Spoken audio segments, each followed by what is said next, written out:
Growing our business can be a huge amount of fun.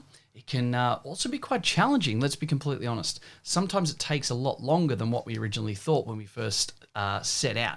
But one of the biggest things that we all need to be better at is a thing called leverage, and being able to leverage things, leverage stuff out for much less than what you're worth is exactly how you can always get ahead. It's been brilliant for myself, my colleagues, my mentors, and I know it will be for you. So let's dig in now over the next few minutes and let me show you how you too can get the benefit from it right now.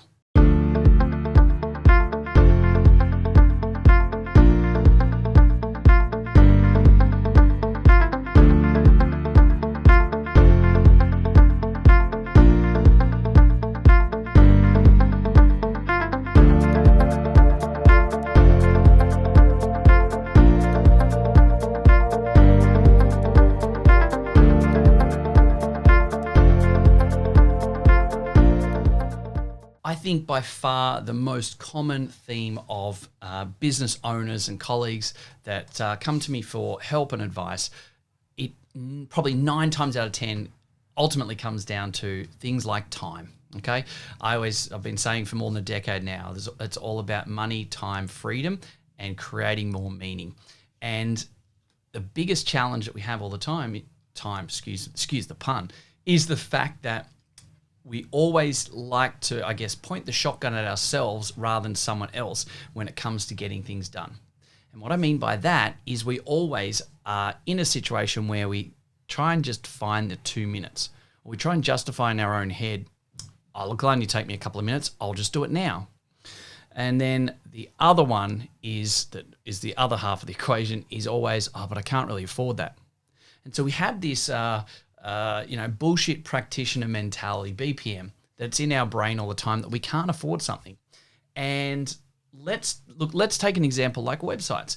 For you to go and get a really amazing website and get it all done and organized and all the SEO, all the backlinks, and have everything optimized and linked across to all of your different avenues, channels, socials, and all this type of stuff, your database, your CRMs, and that type of stuff, you'll quite easily pay $4,000, right? Or you can actually get it done, offshore, like our team, for instance. We do it for like $1,000. It's super. In fact, they can do it actually a heck of a lot cheaper than that now too.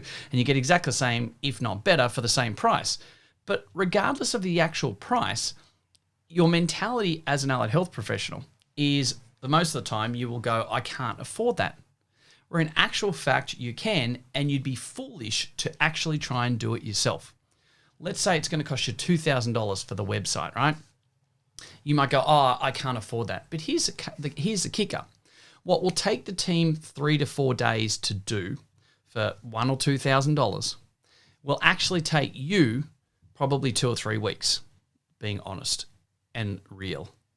You're also going to be pulled and drawn into your drag and drop type websites like Wix and Squarespace. Now, even though they might feel like they're easy and it might feel like it looks good, the reality of this is you can't have the backlinks, you don't have the SEO, you don't have the avenue to connect into having the right pixels and the retargeting for ads, you don't have the right avenues to link to CRMs and all of the complexities of something like WordPress. So what you actually do is you now are making judgment calls in your business based on not what's best for you and best for your avenue to grow and scale, but just what's best for you right now because of your mentality towards time and money. So what if you actually did a payment plan? What if you actually did something of 50% at the front, 50% at the back end, paid up front? Makes no difference.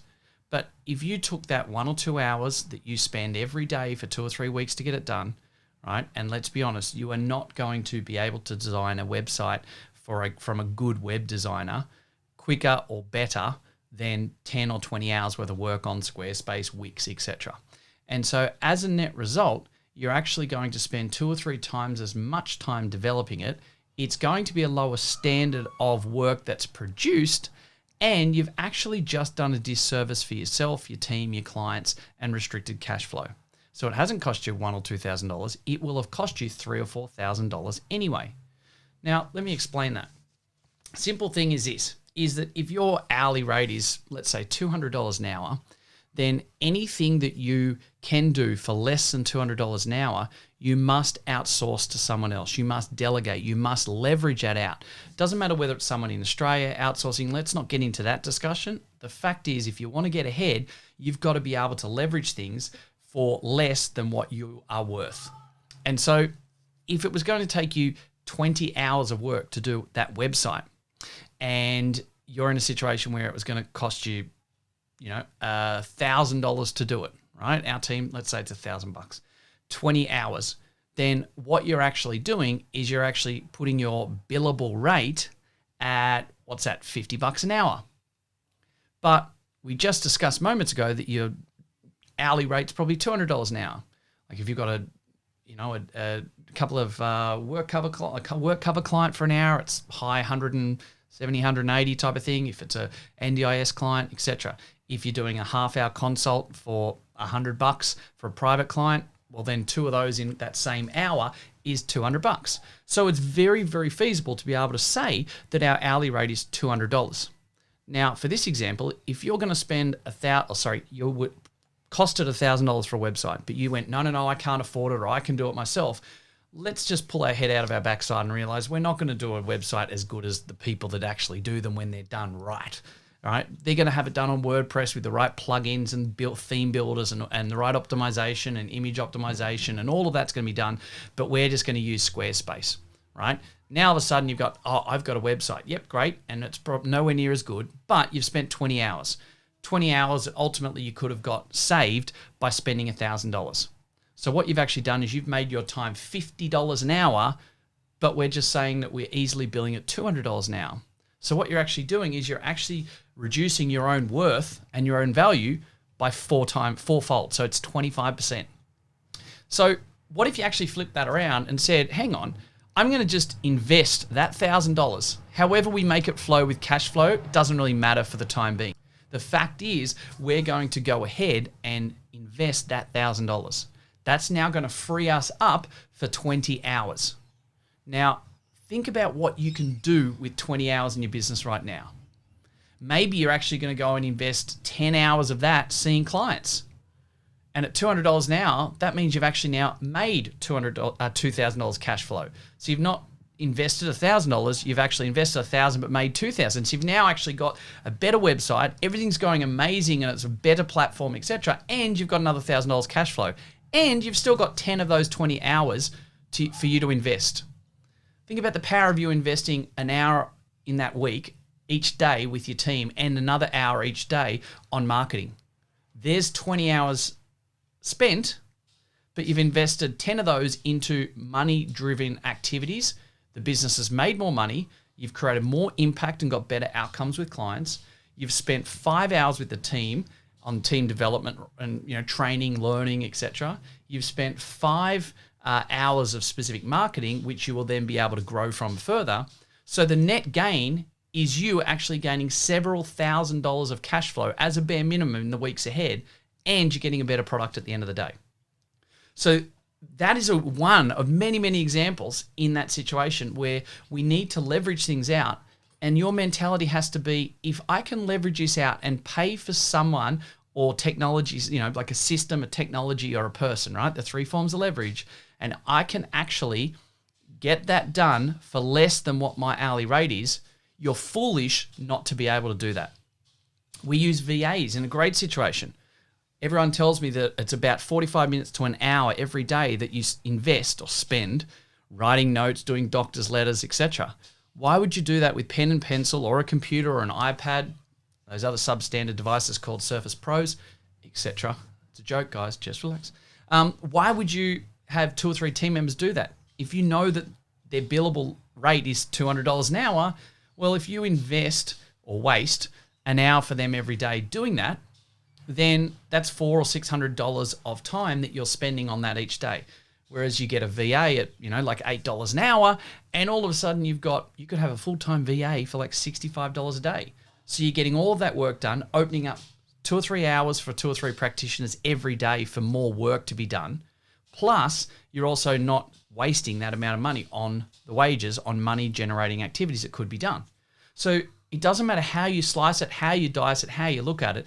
It always comes out to the fact that if you want to grow and you want to scale, you want to get your team happier, you want to be more efficient, more effective, you've got to look at more ways to leverage. And having the mentality of always getting things done for anything that's less than your hourly rate is the best way to do it. Now, I've got to profess that it took me a long time, many years ago, to actually learn this. Maybe I'm a slow learner as well.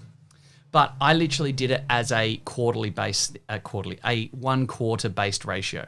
So I turned around and went, well, for me to say I was at $200 an hour, I had to be able to justify it that I could get it done for less than $50 an hour. Now, can you get reception and admin work done for less than $50 an hour? Yep. Could I get VAs for that? Yep. Could I get a graphic designer for less than that? Yep. A Facebook guy? Yep. Could I get etc. Right? You get what I'm saying. Everything that I was able to outsource and leverage, I could do for less than $50 or less, which was 1 quarter of my hourly rate. So I actually made it quite hard on myself because I would only do it. If it was more than a quarter, I wouldn't do it. But then I started to realize, hang on, what if I made it half? So if my hourly rate was $200 and I could pay up to half of that, the same thing. And when you run the numbers, the ratios always work out that I was actually foolish to not do more of this. So over time, I would do more and more. I would leverage more and more out, and I'm encouraging you to do that right now. What is your hourly rate? If your hourly rate is only $100 an hour, right? One, charge more. But secondly, you need to be in a situation where if you can get something done for $30, $50, $60, $80 an hour, you are much better off saving that time, investing that money wisely, and you will buy back more money from the time that you've actually saved. You can then choose to spend time with your family or kids, take a half day off, see more clients. So many things you can do, but it's about laying that platform and understanding from the start that you need to be able to leverage it for less than you are worth. So keep that in your head. Leverage it, leverage this, leverage that for less than you're worth, and you'll always get more momentum, more growth. You'll grow and scale your business a lot quicker. You'll impact more lives, and you'll have a lot more fun in your business moving forward. I'll talk to you again very soon. Hey guys, thank you very much for listening to another episode of the Profitable Practice Podcast. I would love nothing more than for you to be able to leave a review. I get so much joy out of listening and reading the amazing things that you guys say about this. So please subscribe to our channel, leave a review, and share it with your friends. Let's get some more fantastic information out there so all of us can grow the industry together. Cheers for now.